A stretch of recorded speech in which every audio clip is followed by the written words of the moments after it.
Tube Tamil வணக்கம். பாடல்களை பாடி மக்கள் இதயங்களை கொள்ளை கொண்டு மறைந்தார் பாடகி ஜானகி என்பது பழைய செய்தி. பாடல்களில் நடித்ததனால் திரையுலகில் நீங்காத இடத்தை பிடித்த சௌகார் ஜானகி அவர்கள் மறைந்த செய்திக்காக கூறப்படுகின்ற சிறப்பு தொகுப்பு இதுவாகும். நடிகை சௌகார் ஜானகி 94வது வயதில் மரணமடைந்திருக்கின்றார், வைத்தியசாலையில் அனுமதிக்கப்பட்டு. ஆனால் 1931ஆம் ஆண்டு பிறந்த இவர் 73 வருடங்கள் திரை உலகில் நீங்க முடியாத இடத்தை பிடித்திருந்தார். இவருடைய சாதனையை இனிவரும் காலங்களில் இன்னொரு இளையோர் எட்டி தொட முடியாது என்ற அளவிற்கு சாதனை படைத்த இந்த சௌகார் ஜானகி என்ன வகையில் சிறப்பு பெறுகின்றார்? ஆந்திராவில் இருக்கின்ற ராஜமுந்திரி என்கின்ற கிராமத்தில் பிறந்து சிறு வயதிலேயே திருமணம் செய்து தன்னுடைய குழந்தையை கையில் ஏந்தியபடி திரைப்படங்களில் நடிப்பதற்கு வாய்ப்பு தேடி சென்ற அவருடைய வரலாறு மிக சுவாரஸ்யமானது. அவரை நாங்கள் மறக்காமல் இருப்பதற்கு அவர் நடித்த திரைப்படங்கள் காரணம் அல்ல, திரைப்படங்களில் வருகின்ற பாடல்களினால் காலம் கடந்த பெருவாழ்வு ஒன்றையும் அவர் வாழ்கின்றார். திரை உலகில் அழியா புகழையும் அவர் பாடி நடித்த பாடல்கள் அவருக்கு தேடி கொடுத்தது. முதலாவதாக பாக்கியலட்சுமி திரைப்படத்தில்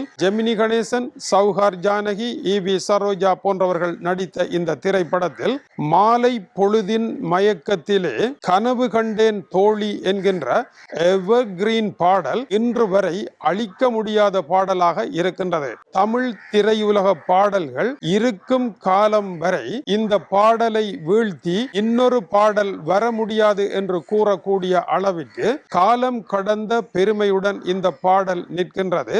இன்பம் சில நாள், துன்பம் சில நாள் என்பவர் யார் தோழி, இன்பம் கனவில், துன்பம் எதிரில், மயங்குது எதிர்காலம் என்று அந்த பாடல் கூறும். இளமையெல்லாம் வெறும் கனவு மயம், மனதில் இருந்தும் அதை சொல்வதற்கு வார்த்தைகள் இல்லை. காரணம் ஏன் தோழி? காதலினுடைய மிகப்பெரிய மந்திரம், அதை சொல்ல வேண்டிய அந்த மாபெரும் உணர்வை சொல்ல முடியாமல் மனிதர்களினால் உருவாக்கப்பட்ட வார்த்தைகளுக்கு அந்த வலி இல்லாத காரணத்தினாலேயே மௌனமாகவே காதலர்கள் வாழ வேண்டிய சூழல் ஒன்று உருவாகின்றது. இவர் சொல்வார் என்று அவரும், அவர் சொல்வார் என்று இவரும் காத்திருக்க இந்த காலம் கடந்து போகும். தெளிவும் இல்லாமல் முடிவும் இல்லாமல் மயங்குது எதிர்காலம் என்று அது செல்லும் என்று அந்த பெண் பாடுவது போல இவர் பாடி நடித்த அந்த பாடல் இன்றும் கூட காதலர்களினுடைய வாழ்க்கையில் மறக்க முடியாத ஒரு பாடலாக இருக்கின்றது. காதலுக்கும் பிரிவிற்கும் சங்க காலத்தின் பின்னர் மிகச்சிறந்த விளக்கமாக இருப்பதை இவர் நடித்த அந்த சிறந்த நடிப்பும் விரக தாபமும் யாராலும் நடிக்க முடியாமல் இருப்பதனால் சிறந்த ஒரு பாடலை சிறந்த ஒரு வெற்றி பாடலாக மாற்றிய நடிகை இவர். பாக்கியலட்சுமி திரைப்படத்தில் பல நல்ல பாடல்கள் இருக்கின்றன, கல்லூரி ராணிதான் போன்ற பாடல்கள் எல்லாம் இருக்கின்றன. இருந்த பொழுதிலும் அந்த திரைப்படத்தில் நடித்த எல்லோருடைய நினைவுகளும் மறைந்து போக, அந்த திரைப்படத்தின் சிறந்த பாடல் எல்லாம் மறைந்து போக, மாலை பொழுதின் மயக்கத்திலே என்கின்ற இந்த ஒரே ஒரு பாடல் மட்டும் காலம் கடந்து வாழ்ந்து கொண்டிருக்கின்றது என்றால், ஒரு திரைப்படம் தோல்வியடையும், ஒரு பாடலில் ஒரு நடிகை சரியாக நடித்தால் அந்த பாடல் திரைப்படத்தை வாழ வைக்கும் என்பதற்கு முதலாவது உதாரணம். இந்த சாதனையை படைத்த நடிகைகள் யாராவது இருக்கின்றார்களா? சந்தேகம்தான்.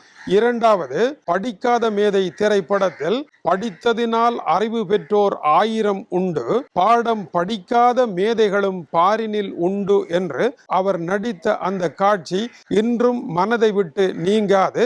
வாழை மரம் படித்ததில்லை, கனி கொடுக்க மறந்ததா என்றது அந்த பாடலினுடைய கேள்வி.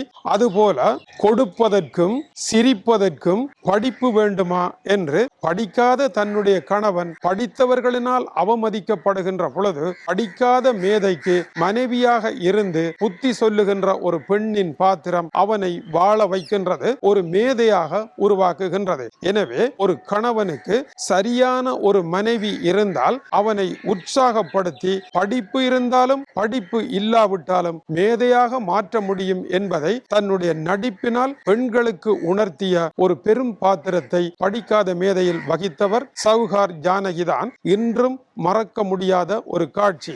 புதிய பறவை என்கின்ற திரைப்படத்தில் மேடையில் நின்று பாடுகின்ற பொழுது பார்த்த ஞாபகம் இல்லையோ என்ற அந்த பாடலில் அவர் கொடுத்த அந்த நடிப்பினுடைய திறனை இன்று வரை கடந்து போக முடியாமல் இருக்கின்றது. புதிய பறவை படம் பார்த்தீர்களா என்றால் எல்லோரும் கூறுவார்கள், எங்கே நிம்மதி என்ற பாடலில் நடிகர் திலகம் சிவாஜி கணேசன் அற்புதமாக நடித்தார், மிகச் சிறந்த இசையை அமைத்தார்கள் என்று கூறுவார்கள். நீங்கள் கண்களை மூடி புதிய பறவையை ஒரு தடவை சிந்தித்து பாருங்கள். அப்பொழுது மேடையில் இருந்து பார்த்த ஞாபகம் இல்லையோ என்று ஜானகி பாடுகின்ற அந்த மேடை பாடலை தாண்டி இன்னொரு பாடல் புதிய பறவை படத்தில் அதை கடந்து செல்ல முடியாமல் இருப்பதை கண்டுபிடிப்பீர்கள்.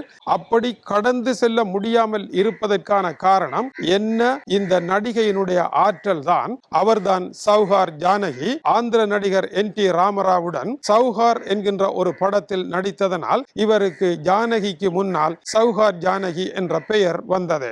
மூன்றாவது முக்கிய பாடல், இதில் காலம் கடந்து வாழ்ந்தார். இந்த பாடலினால் அவர் அடைந்த சாதனை, தமிழகத்தின் பட்டி தொட்டி எல்லாம் சென்றடைந்தார். இதை போல ஒரு பாடல் தமிழகத்தில் எங்குமே சென்ற வரலாறே கிடையாது.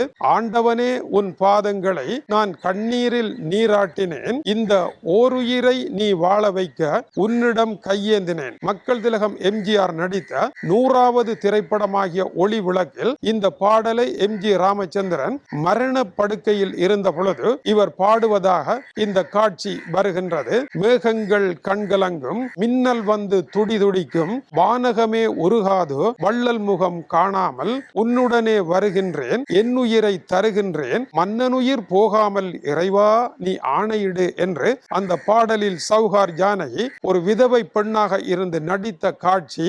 மக்கள் திலகம் MG ராமச்சந்திரன் சுகையினம் அடைந்து மரணப்படுக்கை நிலையை எட்டி அமெரிக்காவிற்கு வைத்தியத்திற்கு கொண்டு சென்ற பொழுது தமிழகம் முழுவதிலும் ஆலயங்களிலும் பாடப்பட்ட ஒரே ஒரு பாடல் இந்த பாடல் தான். இந்த பாடல் ஒளிபரப்பாகின்ற இடமெல்லாம் சௌஹார் ஜானகி MG ராமச்சந்திரன் தப்பி பிழைக்க வேண்டும் என்று பாடிய இந்த பாடல், MG ராமச்சந்திரன் சுகையினம் அடைந்திருக்கின்றார் என்று தமிழக மக்கள் எல்லோருமே கண்ணீர் விட்டார்கள். எல்லோர் வீடுகளிலும் இந்த பெண்ணே கண்ணீர் விடக்கூடிய இந்த பாடலை கடந்த ஒரு பாடல் நூற்றாண்டு கால தமிழ் திரை உலக வரலாற்றில் எந்த பாடலுக்கும் கிடையாது என்பதும், அதை நடிக்கும் அரிய வாய்ப்பையும் அதனால் ஏற்பட்ட சிறப்பையும் பெற்றவர் சௌஹார் ஜானகி என்பதனால் இன்றைய இளையோர் இதை அறிந்திருக்க வேண்டும். தமிழகத்தில் இன்று திரைப்படங்கள் பற்றி பேசுகின்றவர்களும் சௌஹார் ஜானகிக்காக பேசி இருப்பவர்களும் இதை சொல்லி இருக்கின்றார்களா, இவர்கள் ஏன் சொல்லவில்லை என்பதையும் நீங்கள் பார்க்க வேண்டும். அடுத்தபடியாக பணக்கார குடும்பம் திரைப்படத்தில் மக்கள் திலகம் MG ராமச்சந்திரன் பாடுகின்ற பாடலில்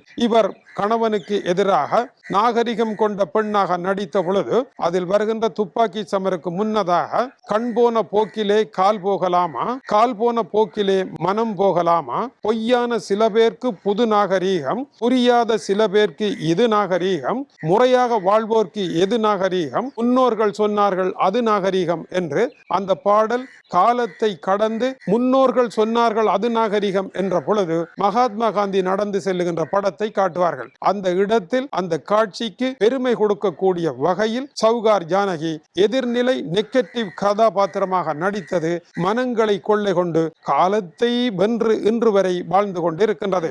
இப்படி பல பாடல்களை சொல்லலாம். நிறைவாக கே பாலச்சந்தர் அவர்களுடைய காவிய தலைவி படத்தில் காவிய தலைவியாக இவர் நடிக்கின்றார். ஜெமினி கணேசனுக்கு 2 மனைவிகள். அதில் ஒருவர் அவரினால் முன்னர் திருமணம் செய்யப்பட்டு கைவிடப்பட்ட சௌஹார் ஜானகி. அவர் கலெக்டராக வருகின்றார். அவர் கலெக்டராக அதிகாரத்தில் இருக்க கணவன் குமாஸ்தாவாக முன்னணியில் நிற்கின்றார். கணவன் இன்னொரு திருமணம் செய்திருக்கின்றார்.